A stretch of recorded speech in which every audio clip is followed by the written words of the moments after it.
나의 등 뒤에서 나를 도우시는 주. 그렇습니다. 우리 하나님은 늘 우리 등 뒤에서 우리를 도와주시는 분이에요. 그러면서 말씀하십니다. 나의 인생길에서 지치고 고나여 매일처럼 주저앉고 싶을 때, 이것이 인생이거든요. 매일처럼 주저앉고 싶어요. 매일처럼 우리가 참 낭망하고 그렇게 살아가는 우리 인생길이에요. 그런데 그때에 나를 믿어주시네 그래요. 일어나 걸어라 내가 새 힘을 주리니 일어나 걸어라 내 너를 도우리. 그러니까 하나님께서는 늘 우리를 도우시는 분입니다. 그래서 우리 인생길에서 지치고 어려움을 당할 때에 나를 도와주시는 분은 오직 하나님이시다. 나의 등 위에서 나를 도우시는 주 평안히 길을 갈 때에는 보이지 않아도 그렇잖아요. 평안함은 하나님 잘 안 보여요. 내가 힘들고 어려울 때 하나님이 보입니다. 고난당할 때 하나님이 보이는 거예요. 지치고 고나여 넘어질 때면 다가와 손 내미시네. 그렇잖아요. 지치고 고나여 넘어질 때 이때 하나님께서 손을 내미시는 거예요. 즉시 우리는 하나님의 손을 잡아야 돼요. 그래야 내가 사는 거죠. 지치고 고나여 넘어질 때에 손 내미시는 예수님의 손을 잡지 않으면 물속에 빠져들어가거든요. 험한 파도 속에 빠져들어간단 말이죠. 그러니까 즉시로 손을 내미실 때 즉시 잡아야 되는 거예요. 우리의 삶입니다. 나의 등 뒤에서 나를 도우시는 주, 때때로 되돌아보면 여전히 계신 주, 잔잔한 미소로 바라보시며 나를 재촉하시네 그래요. 일어나 걸어라. 내가 새 힘을 주리라 그래요. 이 주님을 바라보면 새 힘을 얻는다는 거예요. 그러니까 오늘도 우리가 신앙생활하면서 가장 중요한 것은 뭐냐? 주님을 바라보는 거예요. 주님을 바라보면 하나님이 새 힘을 주신다고 하는 것입니다. 오늘 특별히 이 본문을 통해서 두 단원으로 나눌 수가 있는데 첫째 단원은 19절부터 24절까지 예수님께서 이제 잡혀서 신문 받는 과정입니다. 그리고 이제 25절부터 27절까지는 베드로의 부인에 대해서 말씀하세요. 그래서 오늘 제 제목이 무엇입니까? 베드로의 부인이에요. 그 베드로의 부인은 네 군데 다 나옵니다. 마태, 마가, 누가, 요한복음 다 나와요. 그럼 그 앞에 안나스에게 예수님 체포를 당하시는데 체포를 당해서 신문을 받습니다. 신문을 받으면서 주신 내용이 바로 19절 이하의 말씀입니다. 19절에 보면은 대제사장이 예수에게 그의 제자들과 그의 교훈에 대해 물으니 그래요. 누가 물었어요? 대제사장이. 누굽니까? 안나스입니다. 근데 안나스는 이미 대제사장 끝났어요. 로마 황제로부터 이 대제사장직을 파직시켰어요. 대제사장이 아닙니다. 전 대제사장이죠. 지금 대제사장은 누구입니까? 가야바라고 하는 그의 사위가 대제사장을 하고 있어요. 근데 여전히 안나스를 대제사장이라고 부릅니다.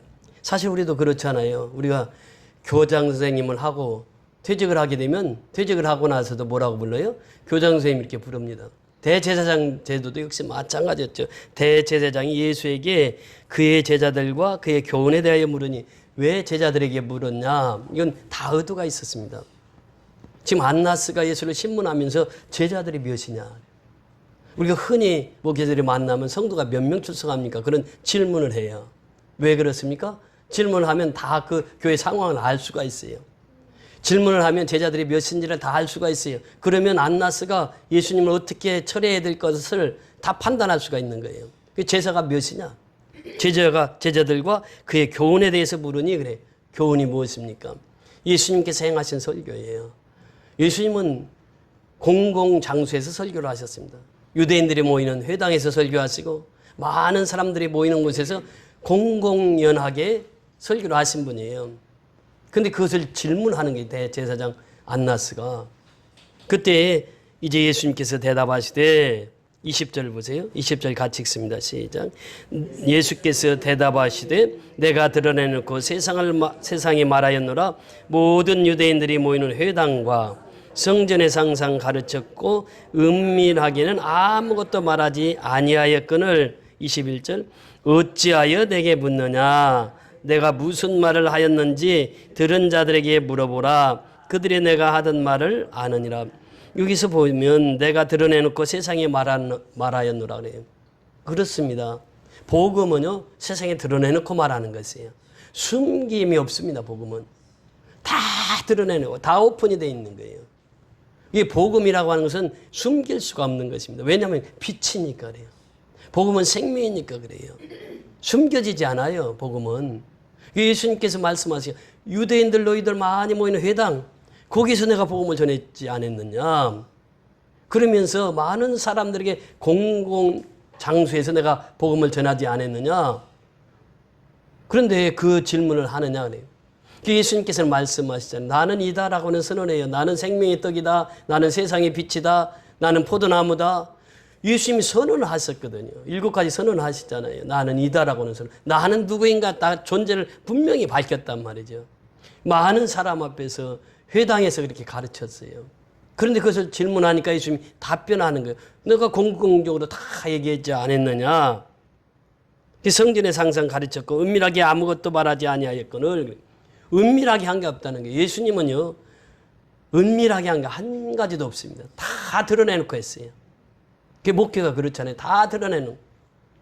이번에 말씀을 준비하면서 삼일교회 그 송태근 목사님이라고 있어요. 그 한 몇만 명 모이죠. 그 청년들이 주로 모이는 교회예요. 청년들이 수천 명이 모이는 교회입니다. 근데 그 목사님이 그 설교를 하시면서 그 설교를 했어요. 한 교회에서 30년 목회하면 사람이 아니다 이래요. 30년 목회하기가 쉽지 않다는 게 한 교회에서. 그러니까 이 사람은요 그래요. 예수님도 33년 목회를 하셨잖아요. 그 33년 목회하면서 예수님은 드러내놓고 다 하셨어요. 하나 감춘 게 없어요. 근데 목회자는 항상 그렇잖아요. 어항 속에 물고기 같거든. 일거수일투족을 다 봐요. 이것이 이제 목회자의 삶이거든. 예수님도 그렇게 사셨단 말이죠. 그렇게 성전에서 가르쳤고 공공 장소에서 가르쳤다. 선포했단 말이에요. 예수를. 복음을 선포했단 말이에요. 그런데 어찌하여 내게 묻느냐? 내가 무슨 말을 하였는지 들은 자들에게 물어보라. 복음을 들은 사람에게 다 물어봐라. 예수가 어떤 사람인지. 다 아는 거예요. 다 들었기 때문에 들은 사람들은 다 아는 거예요. 그들에게 물어봐라. 그들이 하던 말을 아느니라. 그래요. 자, 22절 같이 읽습니다. 시작. 이 말씀을 하시니 곁에 섰던 아랫사람 하나가 손으로 예수를 쳐 이르되 내가 대제사장에게 이같이 대답하느냐 하니 꼭 보면 이런 사람들이 나타나거든요. 대제사장 아무 말 안 했어요. 근데 대제사장의 하속 중에 하나가 여기서 보면은 뭐라고 말합니까? 손으로 예수를 쳐 이르되 그래요. 손으로 예수를 쳐 이르되. 그런데 이 공동번역이냐 새번역 여기에 보면은요. 예수의 뺨을 쳤다. 이렇게. 예수의 뺨을 쳤다. 그 이유가 뭐냐? 왜 대제사장한테 겸손하게 하지 아니하고 이렇게 당당한 얘기할 수가 있느냐? 대제사장 앞에는 무릎을 꿇어야 되고 대제사장의 말이라고 하면 그 엄히 순종을 해야 되는데 너는 어떻게 그렇게 예수님께서 당당히 말할 수 있느냐? 그러면서 예수님의 뺨을 치는 거예요. 그러니까 대제사장이 원한 것도 아니었고 그 자신이 대제사장에게 잘 보이기 위해서 한 행동이에요. 이런 행동이 사회에서 얼마나 많습니까? 윗사람은 아무 말도 안 했어요. 근데 아랫사람이 그 사람에게 잘 보이기 위해서 지금 한 행동이 예수님의 뺨을 쳤다는 거예요. 사실 유대인들에게 뺨을 친다고 하는 것은 그 당시 최고의 모욕이 뺨 치는 거였습니다. 그러니까 오늘날도 역시 마찬가지잖아요. 뺨을 맞는다는 것은 그만한 수욕을 당하는 거예요. 그러니까 예수님을 뺨을 치는 거예요. 누가? 대제사장의 하속 중에 한 사람이 예수님의 뺨을 치는 거예요. 그러면서 23절 같이 읽습니다. 시작. 예수께서 대답하시되 내가 말을 잘못하였으면 그 잘못한 것을 증언하라. 바른 말을 하였으면 내가 어찌하여 나를 치느냐 하시더라. 자, 24절. 안나스가 예수를 결박한 그대로 대제사장 가야베에게 보내니라. 자, 그러니까 예수님께서 당당히 또 말씀하세요. 무슨 말씀을 하십니까? 내가 말을 잘못하였으면 그 잘못한 것을 증언하라니. 바른 말을 하였으면 내가 어찌하여 나를 치느냐. 왜 치는 거예요? 예수님이 아주 치욕 중에 치욕을 당한 거예요. 그 안나스가 더 이상 신문할 수가 없는 거예요. 이 밤중에 일어난 일이거든요. 그러니까 불법 신문이죠. 그런데다가 그 하속이 또 예수님에게 큰 실수를 저지른 거예요. 더 이상 신문할 수가 없는 거예요. 그래서 예수님을 딱 결박한 채로 누구에게 보냈다? 예, 가야바에게 보내는 거예요. 그 당시의 대제사장이에요. 가야바에게 보내면서 여기서 일단 안나스의 신문은 여기서 끝이 납니다. 그리고 나서 이제 베드로의 사건이 등장하죠. 그 오늘 본문을 보기에 앞서 지난주에 보았던 15절로 올라가십니다. 15절부터 18절까지 우리 같이 읽습니다. 15절부터 18절까지 시작.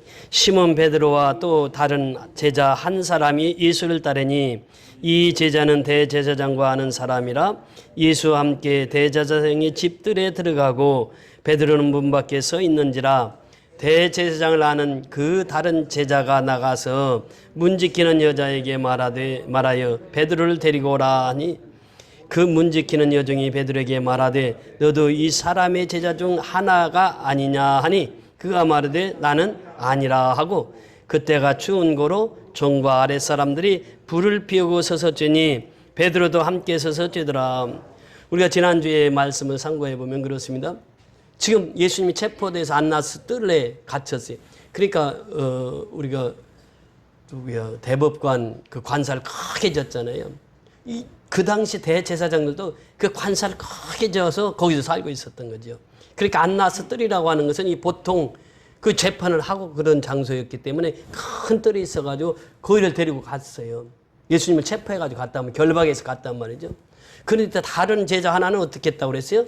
그 안으로 쑥 들어갔어요. 그게 누구라고요? 요한이라고요.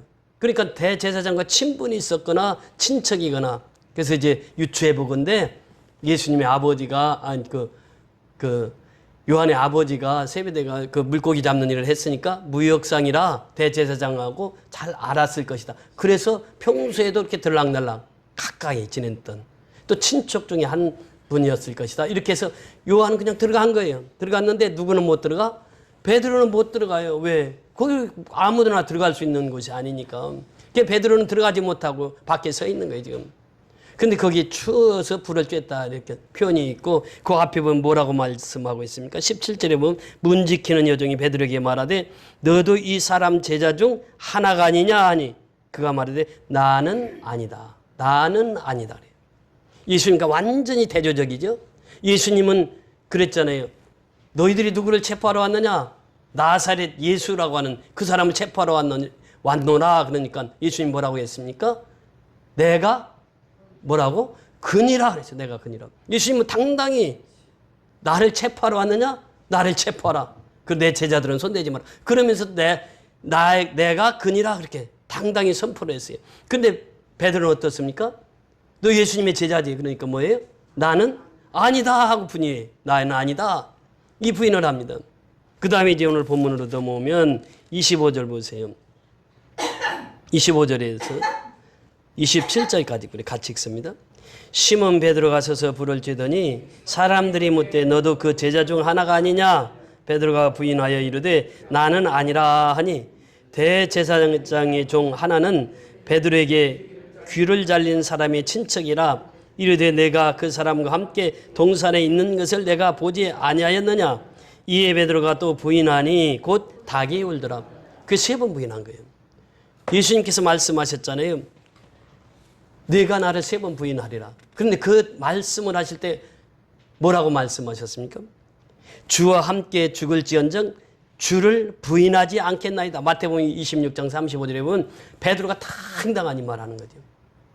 주와 함께 죽을지언정 주를 부인하지 않겠다라고 하는 자기 확신에 차 있는 사람이에요. 절대로 주인을 부인하는 일이 없을 것입니다. 그런데 오늘 본문에 27절에 보니까 이에 베드로가 부인하니 곧 뭐가 울더라? 닭이 울더라. 닭이. 여기 닭이라고 하는 것이 루스트라고 영어 표현은 거의 그렇게 나옵니다. 수탉이 울더라 그런 표현을 써요. 그 닭이 울 때에 베드로가 어떻게 했다고요? 여기는 자세히 나오지 않았지만 심히 통곡하였더라 그래요. 심히 통곡하였더라. 왜? 자기가 부인할 것을 예수님은 다 아셨거든요. 세 번 부인하니까 닭이 우는 거예요. 이 사건이 그대로 이루어집니다. 여기서 몇 가지 우리가 교훈을 얻을 수가 있어요. 첫째는 무엇입니까? 자기가 자기 부인입니다. 그런데 베드로는 자기를 부인하지 않아요. 예수님은 내가 그러라 이렇게 선언하는데 나는 아니다라고 자기 부인을 합니다. 여기에서 이제 베드로의 삶을 보게 되는데 베드로는 그렇게 수제자이면서 예수님을 따르면서 그렇게 예수님 앞에 공언을 했어요. 절대로 나는 부인하지 않겠다고. 그런데 어떻게 해요? 부인합니다. 이것이 인간이에요. 이것이 사람이라는 거예요. 사람은요, 그렇게 부인하고 살아가는 게 사람입니다. 이 베드로도 수제자였지만, 그렇게 예수님 앞에 충성된 종이었지만, 예수를 또 부인해요. 그래서 이 부인을 통해서 우리에게 무엇을 교훈해 주시느냐라고 하는 것이에요. 베드로가 왜 부인을 하게 됩니까? 여기서 보면은, 이제 본문에 보면, 그 17절에, 18절에, 그때가 추운 고로 종과 아랫사람들이 불을 피우고 서서 쬐니 베드로도 함께 서서 쬐더라. 사실 그들과 쬐면 안 되잖아요. 불 쬐니까 어때요? 얼굴이 다 드러나는 거예요. 다 드러나니까 네가 예수님의 제자지. 나 봤어. 확실한 예수님의 제자야. 그 중에 또 한 사람은 어떤 사람이라고요? 예수님이 그 베드로가 말고의 귀를 잘랐잖아요. 그때 그 말고의 귀를 자른 친척 중 한 여종이 예수님 못 알아보겠어요? 금방 알아보죠. 그러니까 죄인들과 섞여서 사는 거예요, 지금 베드로가. 그 속에 불을 쬐고 그들과 함께 어울려서 살아가는 거예요. 그러니까 예수님을 부인할 수밖에 없었다고 하는 거예요. 또 한 가지 가장 큰 이유는 뭐냐면 기도하지 않았다고 하는 것이에요. 겟세마네 동산에서 예수님이 기도하실 때에 베드로는 뭐하고 있었습니까? 졸고 있었어요. 예수님이 다시 와서 깨어서 기도하라. 그리고 또 가서 기도해요. 그러면 또 베드로는 뭐 어떻게 해요? 졸고 있었어요. 예수님 3번이나 그랬잖아요. 그래서 예수님께서 깨어 기도하라. 시험에 들지 않도록 깨어 기도하라. 그 베드로가 기도가 없을 때에 이 시험을 당하고 예수님을 부인했더라라고 하는 것입니다. 그러니까 우리가 부인한다고 하는 것은 무엇입니까? 예수님을 멀찍이 따라가는 거예요. 그러니까 예수를 부인할 수밖에 없는 거죠. 여기에서 우리가 얻을 수 있는 교훈은 무엇입니까? 하나님을 가까이 하라고 하는 거예요. 그 하나님을 가까이 한다고 하는 것은 뭐냐? 주님을 바라보라고 하는 거예요. 시선은 주님께 돌리라고 하는 것이죠. 우리 인생은 그렇습니다. 사람은 다 연약해서 자빠지고 넘어져요. 쓰러져요. 어제 문상을 다녀왔는데 우리 교회에 이렇게 나오던 박수진 권사님이요. 뒤에 뚱뚱한 이렇게 오셨잖아요. 한두 달 전에도 같이 예배를 드렸잖아요. 이제 강원도 갔다가 오시면은 교회 나오겠다고 그렇게 하셨던 분이에요. 근데 가서 이제 문상에 가서 보니까 그 금요일 날 소천했는데 이 그 복지사가 이 독거노인들은 항상 그 일거수일투족을 체크하는 그 시스템이 되어 있습니다. 근데 이 작동이 안 되는 거예요. 17시간이나. 작동이 안 되니까 가족이 연락이 간 거죠. 가족이 연락하니까 가족이 그 경찰한테 연락해가지고 경찰과 이제 119하고 같이 간 거예요. 가서 이제 보니까 문이 안에서 잠겨 있는 거예요. 안에서 잠겨 있고 그러니까 문을 뚫고 들어가야 되는데 이제 그 가족에게 얘기를 한 거예요. 문을 뚫고 들어가서 확인해도 되겠습니까? 그렇게 하시라고. 문을 뚫고 들어가서 보니까 잠을 침대에서 잤는데 침대에서 그냥 전기장판을 깔고 그냥 주무신 거예요. 전기장판이 그때까지도 틀어져 있는 거예요. 그러니까 거의 17시간 그 밤에 그냥 심장마비로 그냥 그대로 소천한 거예요. 그러니까 사람이 생명이라고 하는 건요. 잠시 잠깐이요. 심장마비로 소천하고 그 경은이 청년도 심장마비로 소천했잖아요. 또 허진 집사님도 여기 바로 옆에 살던 허진 집사도 이제 이사 가서 왔는데 그 청년이 저녁에 자다가 엄마하고 또 허윤 집사하고 서희 자다가 가운데서 자던 허진 집사군요. 그 심장마비로 갔어요. 그러니까 인생은 그렇습니다. 언제 죽을지 누구도 몰라요. 누구도 예측할 수가 없어요. 그래서 죽으면 인생은 여기서 끝이죠. 그러나 예수 믿는 사람은 어떻습니까? 그것이 이제 하나의 소망으로 살아가니까 내가 심장마비로 죽든 암으로 죽든 교통사고로 죽든 어떤 사고로 죽든 죽어도 우리는 어디에 가요? 천국에 간다면 그 천국의 소망 하나예요. 그러니까 우리가 인생이 살아가는 건 그렇습니다. 천국 소망이 없이는 우리는 아무런 의미 없는 인생을 살아가는 거죠. 그리고 우리의 삶의 현주소에서 환란이 오고 근심이 오고 걱정이 와요. 근데 그때마다 우리는 누구를 바라봐야 된다고요? 예수를 바라봐야 돼요. 예수님만 참된 소망이거든. 하늘나라만이 참된 소망을 우리에게 안겨준다는 거예요. 그러니까 우리가 늘 깨어서 하나님을 바라봐야 돼요. 이것이 바로 이제 베드로가 처한 상황 속에서 우리가 발견할 수 있는 교훈입니다.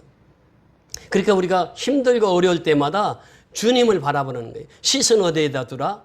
주님께 두라고 하는 것이에요. 그래서 성경은 우리에게 말합니다. 성경은 우리에게 말씀하시기를 이렇게 말씀하셨습니다. 믿음의 주여 또 온전케 하시는 이인 예수를 바라보라. 그는 그 앞에서 있는 기쁨을 그리스도를 참으사 부끄러움을 개의치 아니하시더니 하나님의 보좌 우편에 앉으셨느니라.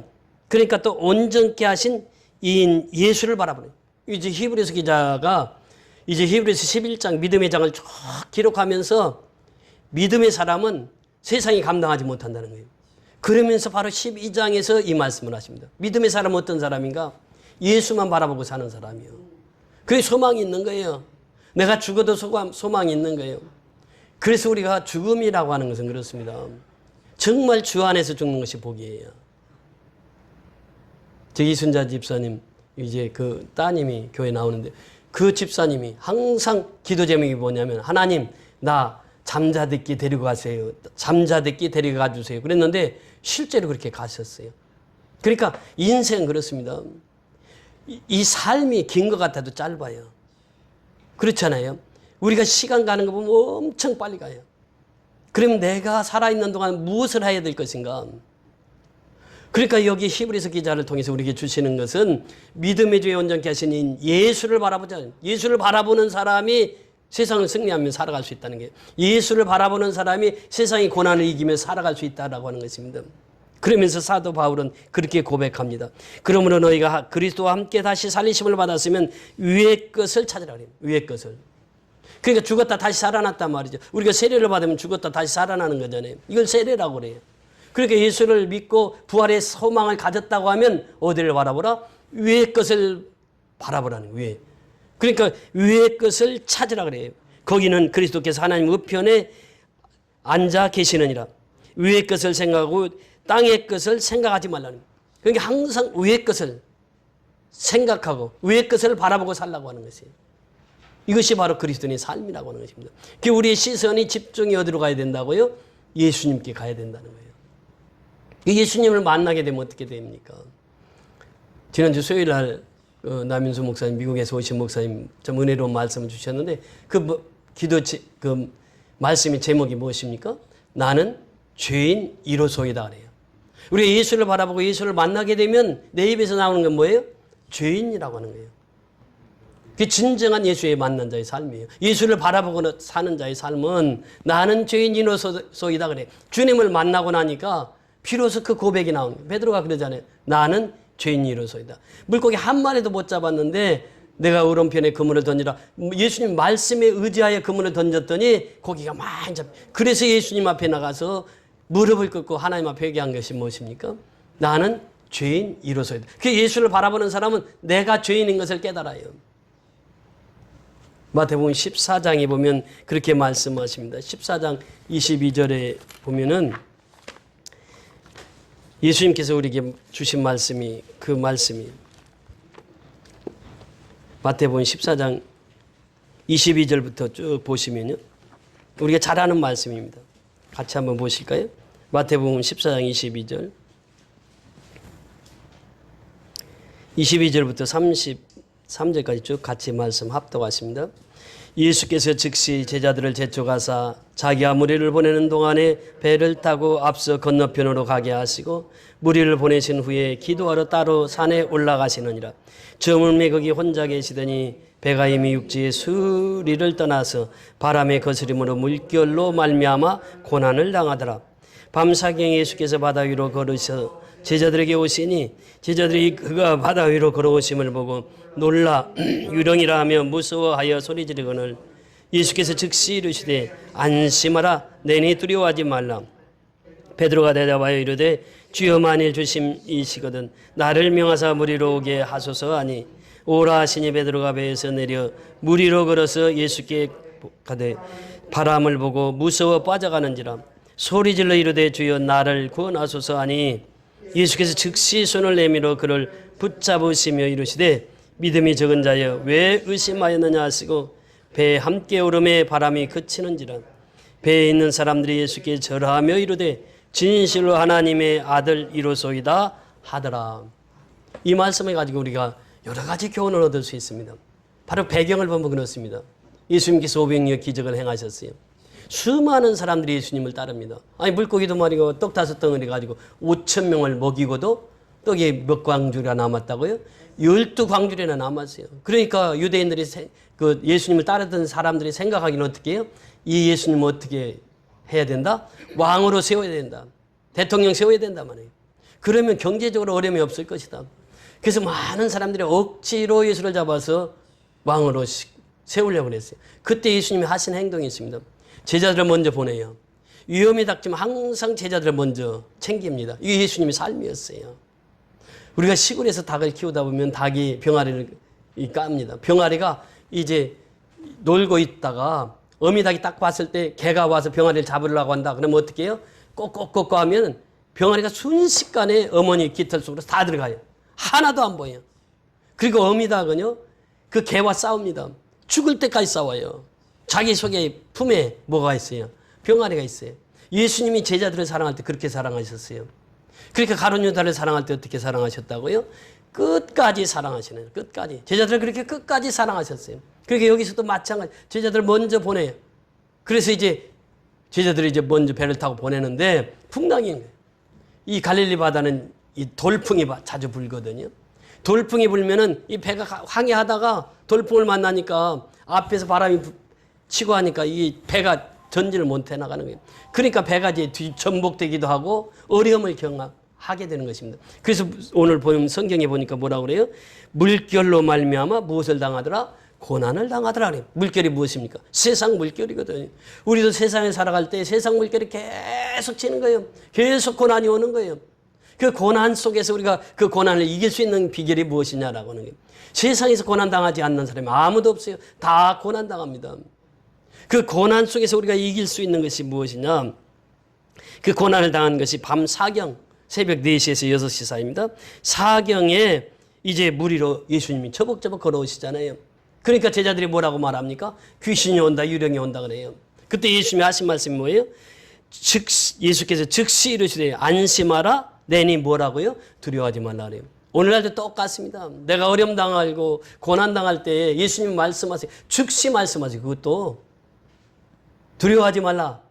내니 안심하라 그래요. 안심하라. 내니 두려워하지 말라 그래요. 말씀하십니다. 그러니까 예수님 품에 안기면 두려움이 사라져요. 안심하게 된단 말이죠.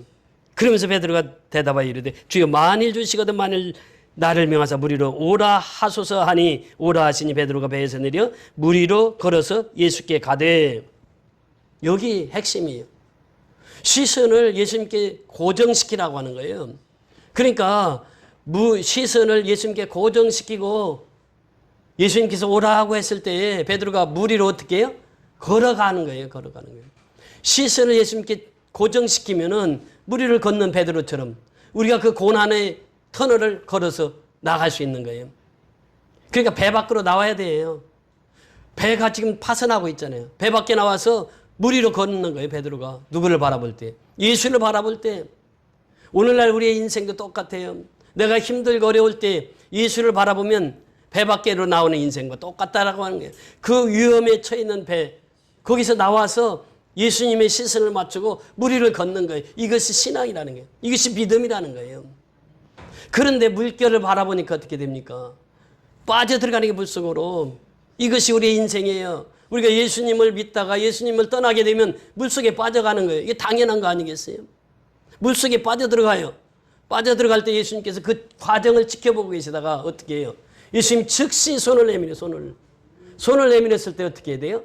베드로는 어떻게 했겠어요? 죽기 살기로 예수님 손 잡았을 거 아니에요. 그래 살거든. 그래 물속에서 빠져서 살거든. 즉시로 잡아요. 즉시로. 저도 그런 경험이 있는데 홍천에서 아이가 미역을 감다가 물속에 빠졌어요. 새 아이가 빠져서 물속에 떠내려가는 거예요. 홍천강에서. 근데 우리는 이제 목욕을 하고 다 옷을 입는데 마지막 옷 입는데 막 살려주세요 그래. 그 소리 듣고 쫓아갔는데 애가 셋이 떠내려갔는데 한 애가 물속에 빠져가지고 가는 거예요. 그래서 그냥 옷을 다 벗고 뛰어가서 물속에 빠진 애만 보고 갔어요. 가서 이렇게 손을 딱 내미니까 어떻게 하겠어요, 얘가? 착 달라붙는 거예요. 그때는 그 급류로 흐르기 때문에 물속에 빠져가기 때문에 손을 내미니까 그냥 쫙 달라붙. 그래서 내가 힘이 있으니까 그때만 해도. 그때 뭐 30대 요때니까. 그러니까 아이를 이렇게 끌어가지고 밖으로 끌어냈어요. 그래서 이제 아이를 인공호흡을 시켜서 그 부모에게 갖다 주는데 부모는 그때 거기 놀러 와가지고 텐트 치고 있더라고. 한 5분 사이에 그런 일이 일어났던 거예요. 그 아이에게 손을 내밀었을 때 그 아이는 죽기 살기로 내 손을 잡는 거예요. 안 잡으면 죽거든, 이게. 이게 착 붙드는 거예요.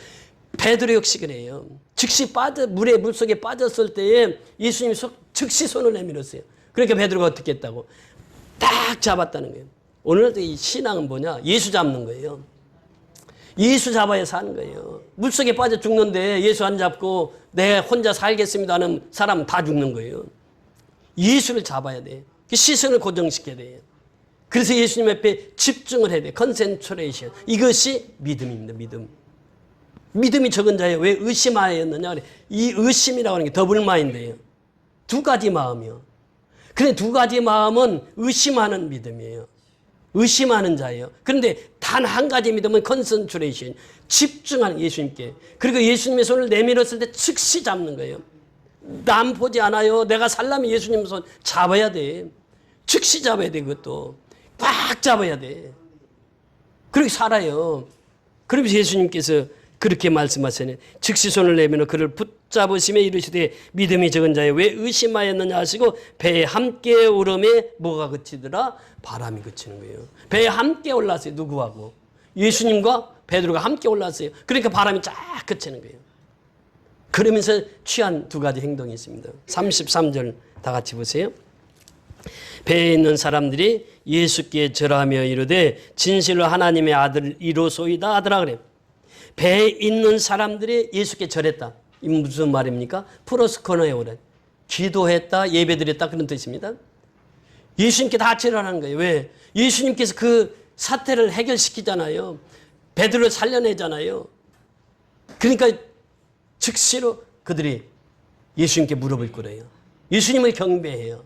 이게 신앙이에요. 신앙은 뭐냐면 예수님께 예배드림으로써 신앙이 출발이 되는 거예요. 은혜를 받아야 내가 살거든요. 은혜 없이는 살아갈 수가 없어요. 은혜는 어디서 받습니까? 예배를 통해서 은혜를 받을 수가 있어요. 그 은혜를 받으면 내가 힘을 얻어, 새 힘을 얻어요. 그러면서 즉시로 그 예배를 드리고 나서 그들이 그래요. 그는 누구라고요? 하나님의 아들이로소이다. 이 고백이 필요한 것이에요. 베드로의 신앙 고백 보세요. 주는 그리스도시요 살아계신 하나님의 아들이시니이다. 이것이 매일처럼 우리에게도 있어져야 돼요. 주는 그리스도시요 살아계신 하나님의 아들입니다. 그게 매일처럼 우리에게 있어야 된다고 하는 것이에요. 마지막 중요한 것이 무엇입니까? 오늘 본문에 보면 그렇게 말씀하십니다. 오늘 본문 마지막 절에 보면 그렇게 말씀하셨어요. 27절, 오늘 본문 27절 다시 한번 읽습니다. 시작. 이에 베드로가 또 부인하니 곧 닭이 울더라. 3번 부인하니 뭐가 울더라? 닭이 울더라. 닭이 울더라. 닭의 울음소리가 우리가 매일 들려야 돼요. 닭의 울음소리라고 하는 것은 무엇입니까? 베드로가 철저히 회개하게 만든 것이 닭의 울음소리예요. 그렇잖아요. 3번 부인했을 때 닭이 울었어요. 오늘날도 내 신앙생활 속에서 닭이 울어야 돼. 닭이 온다고 하는 것은 무엇입니까? 회개하는 것입니다. 돌이키는 것이에요. 그 세례 요한이 이 땅에서 선포할 때 제일 먼저 일성으로 선포한 복음의 메시지가 무엇입니까? 마태복음 3장 2절에 보면 회개하라. 천국이 가까웠느니라 그래요. 회개해야 돼요. 왜? 천국이 가까웠어요. 그렇잖아요. 우리 인생이 짧다니까요. 길지 않아요. 회개하지 않으면 천국을 내가 맞이할 수가 없다는 거예요. 예수님도 이 땅에 복음을 증거할 때 마태복음 4장 17절에 보니까 예수님의 첫 성이 무엇입니까? 첫 설교가 무엇입니까? 첫 말씀 선포가 무엇입니까? 회개하라. 천국이 가까웠느니라. 돌이키지 않으면 천국에 들어갈 수 없다는 거예요. 회개해야 하는 자들에게 하늘나라가 그 심령 속에 임한다는, 회개하지 않으면 천국을 소유할 수가 없다는 것이에요. 회개하는 자에게 하나님의 나라가 임한다고 하는 것이에요. 여러분 보세요. 베니 힌이라고 하는 목사님이 있습니다. 지난주에 따로 목사님 그 설교 중에 그 나왔는데 베니 힘이라고 하는 목사님은 책도 많이 내고 우리나라에도 몇 번 다녀가신 분이에요. 근데 그분은 그 말씀을 인도하면서 또 기도 사역을 하면서 많은 병자들을 치유했습니다. 아마 조영규 목사님 못지않게 치유 사역의 은사가 있었던 분이에요. 그런데 그분의 치유 사역이 어떻게 이루어졌느냐? 그런 고백을 합니다. 하루에 3,000번씩 회개를 한다는 거예요. 3,000번씩.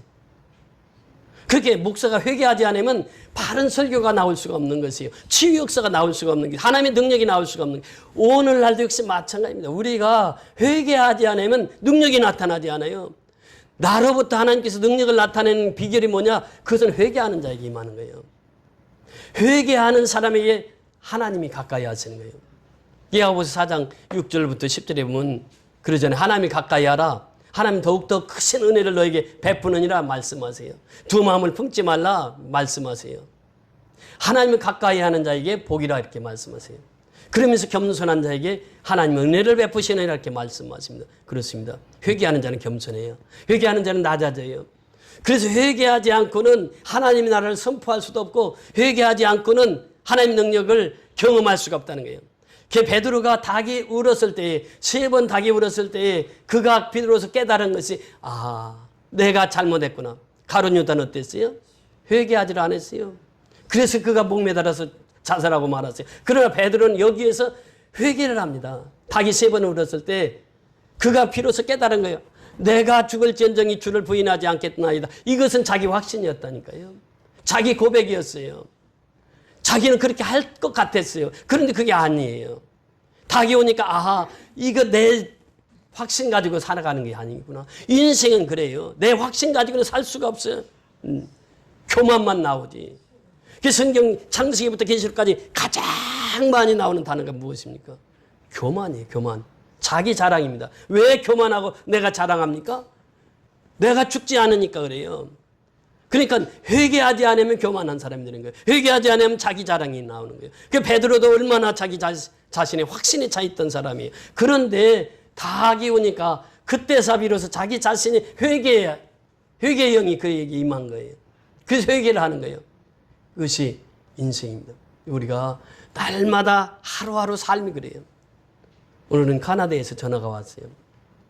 그분이 우리 학교 후배이시고, 이제 미국의 탈보 신학교라고 있습니다. 탈보 신학교는 우리 신학교 중에서도 아주 유명한 신학교입니다. 탈보 신학교로 들어가려면 2분의 추천서가 있어야 돼요. 첫째는 그 대학 교수의 추천서가 하나가 있어야 되고, 그 다음에 현직 목사의 추천서가 있어야 들어갑니다. 그래서 그때 탈복 신학교에서 석사과정 밟을 때 그때 부탁이 왔어요. 그래서 제가 그 추천서를 써준 전도사님인데, 여자 전도사님이에요. 제주도에서 살다가 이제 카나다로 갔어요. 우리가 제주도 이번에 갔을 때, 평대교회 갔을 때 거기서 제가 카나다로 연락을 했는데, 그때 새벽 시간인지도 모르고 전화를 했던 거예요. 오늘 이제 연락이 왔더라고. 와가지고 그 전도사님이 이제 7년 동안 카나다 생활했어요. 카나다가요, 지금 한 달에 세가 250만 원으로 줘야 산다고 합니다. 그래서 그 카나다 국적을 이제 포기하고 한국으로 다시 돌아와요. 네, 다음 달에 돌아온다고 그러더라고요. 세계 경제가 그래요. 지금 너무 어렵습니다. 카나다가 갑자기 이렇게 경제가, 그러니까 임금은 똑같다는 거예요. 한 시간에 몇 불이라고 그러더라. 임금은 똑같아. 전에나 지금이나. 그런데 물가가 전부 다 오르고, 그러니까 월세를 사는데 250만 원이 들어간대요. 월세 한 달에. 그리고 어떻게 살겠어요? 그래서 한국으로 이제 나온다고, 이제 다음 달에 나온다고 연락이 왔는데, 지금 세계 경제가 그렇습니다. 우리나라도 얼마나 어렵습니까, 지금. 계속 물결은 고난을 몰고 와요. 세상의 물결은 계속 고난을 몰고 와요. 그러니까 이 베드로가 그 고난 속에서 예수님을 바라보고 예수님의 손을 잡았기 때문에 살았던 거예요. 그것이 회개라는 거예요, 회개. 그래서 오늘 우리가 철저히 하나님 앞에 돌아서지 아니하면 하나님의 능력을 받을 수가 없다는 거예요. 이 세상의 고난을 헤쳐나갈 길이 없다는 거예요. 그래서 하나님 앞에 돌아와야만 사는 것이, 이것이 오늘 말씀의 핵심입니다. 그래서 우리가 항상 예수를 부인하지 않고 예수를 어떻게 시인하고 살아야 돼요. 시인하고. 날마다 주는 그리스도시요 살아계신 하나님의 아들이십니다. 고백하고 살아가는 저와 여러분이 다 될 수 있기를 주의 이름으로 축원을 드립니다. 할렐루야. 고맙고 감사하신 아버지, 오늘도 귀한 생명의 말씀으로 은혜를 받았습니다. 이제 받은 은혜를 우리가 이제 놓치지 않고 이웃에게 증거하며 살아가기를 원합니다. 예수님께서 그 당당하게 말씀하셨던 것처럼 우리도 아버지의 복음을 들고 누구에게나 당당하게 복음을 전파할 수 있는 우리의 삶이 되기를 원합니다. 세상은 고난을 몰고 오는 것이요, 세상 속에서는 참된 평안이 없습니다. 참된 소망이 없습니다. 천국 소망이 없습니다. 그러나 예수님을 바라보는 자에게는 천국 소망이 있고 참된 소망으로 하루하루를 살아가게 되는 줄 믿습니다. 물결 속에 빠져들어갔을 때 예수님께서 손을 즉시로 내밀었다고 말씀하셨습니다. 베드로는 그 손을 꼭 잡았습니다. 예수님의 꼭 손을 잡고 그가 물속에서 건짐을 받았습니다. 구원함을 받았습니다. 우리가 그 믿음 가지고 하루하루를 살아가기를 원합니다. 그래서 우리의 삶에는 날마다 예수님께 시선을 고정시키고 그 확신 있는 삶으로 하루하루를 살아가기를 원합니다. 그래서 아버지는 이제 물속에 빠진 자를 즉시 건져내 주셨던 예수님의 손을 꼭 잡고 일생 동안 우리가 살아가면서 회개하면서 나는 죄인이로소이다 날마다 고백하는 우리의 신앙이 되게 해주셔서 철저하게 하나님 앞에 돌아가는 우리의 삶이 되게 축복하여 주시옵소서. 예수 그리스도 이름으로 감사하고 축복하며 기도드리옵나이다. 아멘. 찬송가 192장 우리 다 같이 일어나셔서 찬송가 192장 찬송하시고 합심해서 기도하시겠습니다.